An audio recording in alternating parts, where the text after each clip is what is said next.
वार्ता जारी रखते हुए शतानंद जी ने कहा, है रामचंद्र, देवताओं के चले जाने के बाद विश्वामित्र ब्राह्मणत्व प्राप्त करने के लिए पूर्व दिशा में जाकर पुनः कठोर तपस्या करने लगे।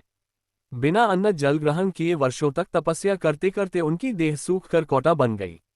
इस तपस्या को भंग करने के लिए नाना प्रकार के विघ्न उपस्थित हुए, किंतु उन्होंने उन सबका निवारण किया और वह भी बिना क्रोध किए। तपस्या की अवधि समाप्त होने पर जब वे अन्न ग्रहण करने के लिए बैठे, ज्यों ही प्रथम ग्रास उठाया भी न था कि ब्राह्मण भिक्षुक के रूप में आकर इंद्र ने भोजन की याचना की। विश्वामित्र ने अपना भोजन उस याचक को दे दिया और स्वयं निराहार रह गए।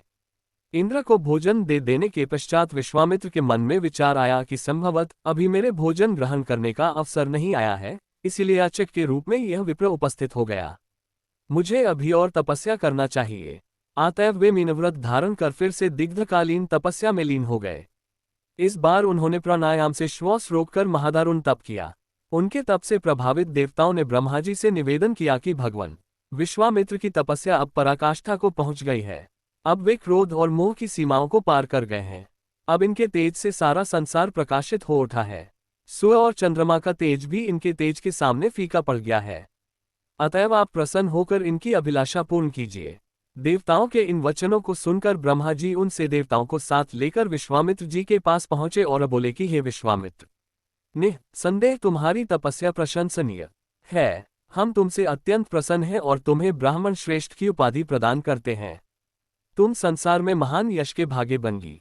ब्रह्मा जी से यह वरदान पाकर विश्वामित्र ने कहा कि हे भगवान, जब आपने मुझे यह वरदान दिया है तो मुझे उकार, षट्कार तथा चारों वेदों का ज्ञान भी प्रदान करें।